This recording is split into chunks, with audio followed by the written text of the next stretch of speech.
E aí, pessoal, sejam muito bem-vindos à nossa análise de hoje. Vamos bater um papo reto sobre um assunto que, olha, tira o sono de muita gente: aposentadoria. Ou melhor, né, o fim da aposentadoria do jeito que a gente sempre imaginou.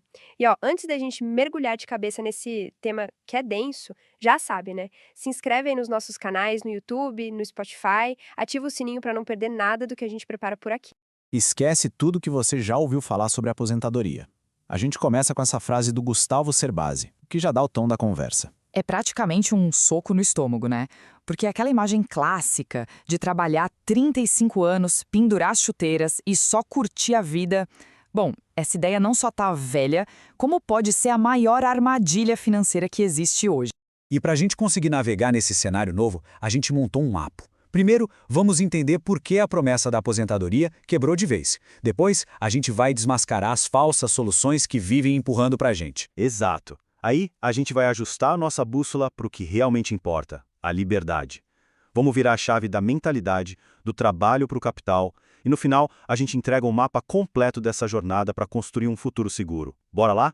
Primeira parte: a promessa quebrada. E não é drama, é a realidade. Aquele pacto social que funcionou para os nossos pais, para os nossos avós, ele simplesmente não vale mais. É isso. Aquele mundo onde se passava 40 anos na mesma empresa, o custo de vida era outro e, vamos ser sinceros, as pessoas viviam menos, esse mundo já era. E todo o sistema de aposentadoria foi construído em cima dessa base, que hoje desmoronou. E olha a velocidade que isso aconteceu. Em só 12 anos, a população com mais de 65 anos no Brasil cresceu quase 60%. Isso não é só um número num gráfico, gente. Pensa num prédio. A base, que são as pessoas trabalhando e contribuindo, está diminuindo. E o topo, que é o pessoal recebendo o benefício, está ficando cada vez maior e mais pesada. A estrutura não foi feita para aguentar esse peso todo. Uma hora, ela cede. E esse peso todo tem um preço. E o preço é alto, 417 bilhões de reais. Esse é o tamanho do rombo da Previdência, juntando INSS e servidores só em 2024. O mais assustador é que esse buraco dobrou de tamanho em menos de 10 anos. A conta é simples e, ao mesmo tempo, brutal. Tem mais gente para receber e menos gente para pagar. Fica a pergunta no ar. Quem é que vai pagar essa conta lá na frente, hein? E para a gente sair um pouco dos números e entender o drama real, o Cerbasi cria a história do José. Ele é o retrato da pessoa que seguiu a cartilha, trabalhou em empresa boa, contribuiu certinho para o INSS, fez previdência privada, comprou os imóveis dele. Ele fez tudo o que mandaram ele fazer, o que disseram que era o certo. E no final da linha, o que ele descobriu? Que a renda dele não seria suficiente. E essa é a grande lição. O problema não foi o José. O sistema em que ele acreditou é que faliu. O que leva a gente direto para a segunda parte, as falsas soluções. Sabe aqueles conselhos que são quase um mantra? Ah, é só poupar mais, tem que investir em imóveis, paga o teto do INSS que está garantido. Pois é, a gente vai mostrar agora por que, sozinhas, essas estratégias são como tentar apagar um incêndio com um copo d'água. Elas criam uma falsa e muito perigosa sensação de segurança. Esse aqui é um dos erros mais clássicos, achar que quando a gente envelhece, os gastos diminuem. Sério mesmo? Alguém aqui acha que plano de saúde, remédio ou a necessidade de mais conforto e ajuda em casa fica mais barato com o tempo? É justamente o contrário. Os custos que mais importam, eles explodem. Então planejar ter a mesma renda de hoje no futuro é, na verdade, planejar viver com um padrão de vida bem mais baixo. E aí a gente chega num dos maiores dogmas financeiros do Brasil, o tal do investimento em imóveis. É quase uma religião, né? Aquele ditado, quem compra terra não erra. Será? Vamos botar essa certeza em xeque. Será que o bom e velho tijolo ainda é essa fortaleza toda que dizem por aí? A resposta talvez não seja a que todo mundo espera. E esse slide aqui quebra um mito de um jeito bem claro. Ver um imóvel ir de 500 mil para R$1 milhão parece um negócio da China, né? Mas isso é só o valor que está no papel, o que a gente chama de valorização nominal. Exato, porque quando se bota na ponta do lápis a inflação do período, os impostos, as taxas de cartório, a manutenção, o ganho real, que é o dinheiro que de fato entra no bolso, pode ser bem decepcionante. A inflação é um ladrão silencioso, que vai comendo o patrimônio sem ninguém perceber. O ponto central é esse. Nenhuma dessas estratégias populares resolve o problema sozinha. Contar só com o INSS, a gente já viu que a conta não fecha. Contribuir pelo teto é apostar num sistema que muda de regra o tempo todo.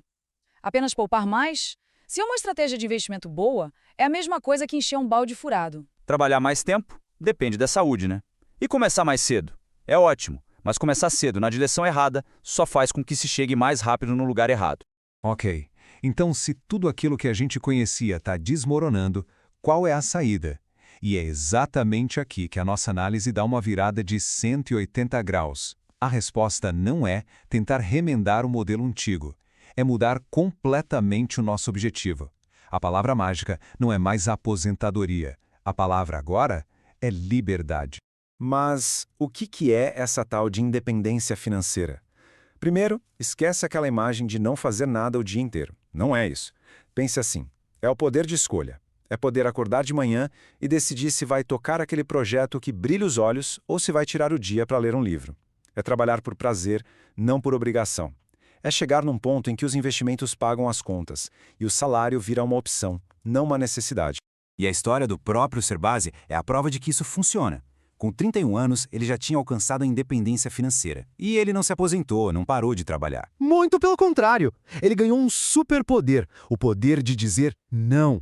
Ao começar a recusar os projetos que não faziam sentido para ele, ele pôde focar no que ele realmente amava. E o resultado, que parece um paradoxo, foi que ele se tornou mais produtivo e a renda dele aumentou. A liberdade não o fez parar, ela o impulsionou. Isso tudo leva a uma pergunta essencial. Que tipo de renda está sendo construída hoje? É a renda estática, de um salário fixo? Ela parece segura, né? Mas na verdade é uma armadilha, porque a pessoa está a um emprego de distância do aperto. O objetivo, então, é construir uma renda crescente, que venha de várias fontes diferentes. É isso que traz segurança de verdade, que traz dinamismo e, o mais importante de tudo, liberdade. Tá bom, mas como é que se chega lá na prática? É isso que a gente vai ver agora. A grande virada de chave, o segredo do jogo, é entender as regras. É parar de ser só uma peça no tabuleiro e começar a ser o jogador. É sair do time de quem trabalha pelo dinheiro e entrar para o time de quem faz o dinheiro trabalhar. E a notícia boa é que o ingresso para esse time não é grana, é conhecimento. E essa jornada toda se apoia em 3 pilares. O primeiro é a educação para o trabalho. É preciso ser muito bom em alguma coisa para conseguir gerar o capital inicial. O segundo pilar é a educação para empreender. E calma, isso não quer dizer que todo mundo tem que abrir uma empresa. Significa pensar como dono do próprio nariz, criar valor e gerar outras fontes de renda. E por fim, o terceiro, a educação para investir. É aqui que se aprende a proteger e a multiplicar o patrimônio construído, fazendo o dinheiro finalmente trabalhar por conta própria. Muito bem, chegamos na nossa última parte, onde a gente vai juntar todas essas peças do quebra-cabeça e apresentar um plano de ação, um mapa de verdade para essa jornada em direção à liberdade financeira. E aqui está o mapa da jornada. Repara que não é uma linha reta, com um começo, meio e fim. Começa ali na fase 1, usando o trabalho para juntar o capital semente. Mas, ao mesmo tempo, em paralelo, nas fases 2 e 3, já se começa a buscar conhecimento para empreender e a criar as primeiras fontes de renda alternativas.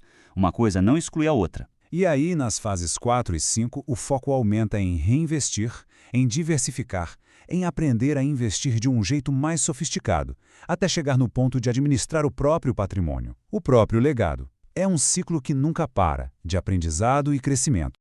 E para a gente fechar, fica uma pergunta para a reflexão mesmo.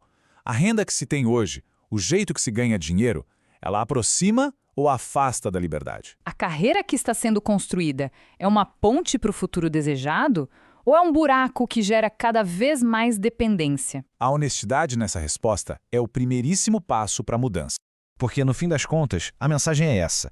O futuro não se constrói com esperança ou sorte. Ele se constrói com estratégia, com conhecimento e, principalmente, com ação. A gente espera de verdade que essa análise tenha sido a faísca que faltava. Se ajudou a enxergar um novo caminho, não guarda só para si. Curte e comenta aqui embaixo qual foi o maior estalo que deu aí e compartilha para mais gente poder construir um futuro de liberdade. E fiquem ligados, porque no nosso próximo encontro a gente vai detalhar como colocar esse mapa em prática no dia a dia. Combinado? Até lá!